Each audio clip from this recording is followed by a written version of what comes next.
Let's take a look at question 29 from the May 2016 release version of the Algebra 1 STAAR test. So we can use our Inspire numerical solver, InSolve, to find this. But anytime you have this is a quadratic equation. Anytime you have a quadratic equation, there can be two solutions, and InSolver is only going to give you one solution. But sometimes we can look at our answer choices, and we can look at our answer choices, and we don't see any repeats here. Okay, so each one of these answer choices is unique, and none of the solutions are part of the solution of any of the other choices. Okay, so here we have 3 and 11. This one's negative 1 and 15. This one's plus or minus square root of 65. This one's 7 plus or minus square root of 32. So there's no repeats here. Okay, so if we can identify one of the solutions, then we know the other solution. We know which answer choice to pick. Okay, so we can use numerical solver on this one without a problem. But in some cases they repeat. You know, your answer choices may be duplicated. So we could have a 3 and a negative 1 down here and a 3 here. So you would at least narrow it down to two possibilities, but you still don't know for sure exactly which one. But here, each answer solution is unique. There's no overlap in solutions. So a numerical solver is okay. But let's do this one real quickly by hand. It's not too bad to do it by hand. So let's take a look here. And our first step is we want to get this x minus 7 squared.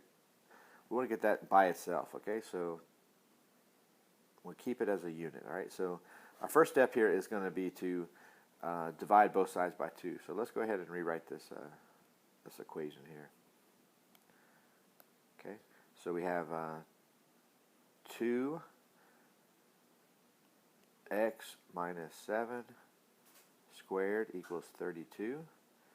Okay, we could expand this. We can't just distribute this 2 inside of these parentheses in this case, because what we have here is x minus 7 being squared. Okay, so you can't just distribute this 2. So be careful here. Okay, this 2 you can't just multiply it inside here. Okay, you need to expand this.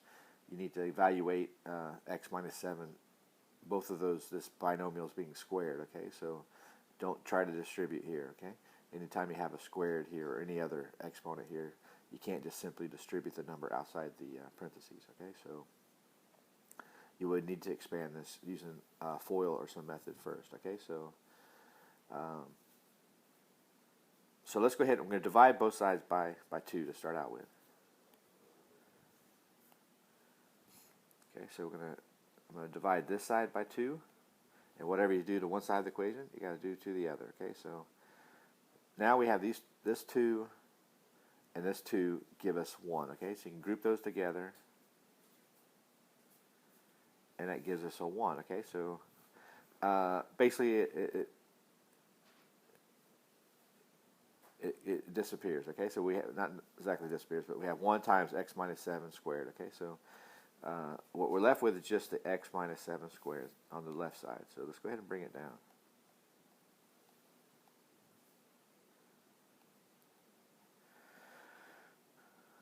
All right, so now let's go ahead and simplify the right side. So we have 32 divided by 2, which gives us 16. Okay, so now our next step is we want to get rid of this square here. Okay, so what we can use is the square root. Okay, so just remember, anytime you have something being squared that involves a variable like this, you're going to have two possibilities: a positive possibility and a negative possibility. Okay, so let's go ahead and take the square root of both sides. So I'm going to write that as a separate step.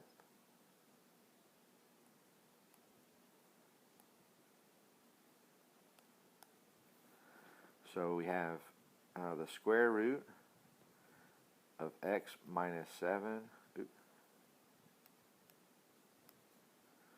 minus 7 quantity squared equals square root of 16. Okay, on the right side is simply square root of 16 is just 4. Okay, so and then over here we have the square root and the square. they cancel each other out. So basically, we're left with just what's underneath, what's being squared here. Okay, so anything being squared under a square root can be pulled out of a square root. Okay, so x minus 7 is being squared, so let's pull out the x minus 7. And let's don't forget the plus minus. Okay, so we have plus minus here, and we also have plus minus here. Okay, so, and then we have minus 7 left over here. Okay, so all right, so now we have one last step here. We want to add 7 to both sides. We want to get rid of this 7, just get x by itself, so we're going to add 7 to both sides here, okay? So let's go ahead and rewrite that.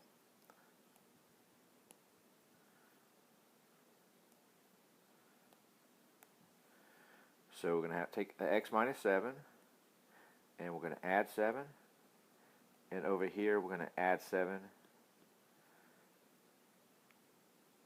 And I'm going to put the 7 in the front here. So we have 7 plus or minus. So be careful with the plus or minus, okay? So we have 7 plus or minus 4, okay? And over here we're left with just x on the left side, okay? The negative 7, positive 7 becomes 0, and we're left with x equals 7 plus or minus 4. So we have two answers, one where we do the addition and one where we do the subtraction, okay? So let's go ahead and so I'm going to solve for the two possibilities for x. Okay, so let's do the positive version. So here we have x equals 7 plus 4, which gives us x equals 11, okay? And now let's do the other version. Here we have x equals, and we're doing the minus version this time, so 7 minus 4 gives us x equals 3. Okay, so our two solutions are x equals 11 or x equals 3. Okay, so that would be answer choice C on that one. And on another video, I'm going to do it with a calculator using InSolver. Okay, so basically, using InSolver, you're going to put the equation just the way it is. Okay, so it's going to look like that. All right, and you can put your equation there just the way it looks. So you can have 2x minus 7, don't forget your square, equals 32. Okay, and you can put comma, and then you can put what variable you're going to be solving for, which is x. Okay, so once you plug that in there, it's going to give you a 3. Okay, it's going to give you a solution of 3. Like I said, if it's quadratic equation like this, it only gives you one solution, not both of them. Okay, so we can look at our answer choices just by knowing it's 3, that this is the only answer choice with the solution of 3. Okay, so maybe I'll try to make another video where we go through the actual keystrokes for doing that. So it's menu, or when you're in a calculator page or on the Scratchpad calculator, you hit menu, and then hit algebra, and then hit the option 1, which is numerical solver, and then hit enter, and you'll get InSolve with parentheses like that, and you just need to fill in this part, put it exactly the way it looks, and then put your comma x. Okay, so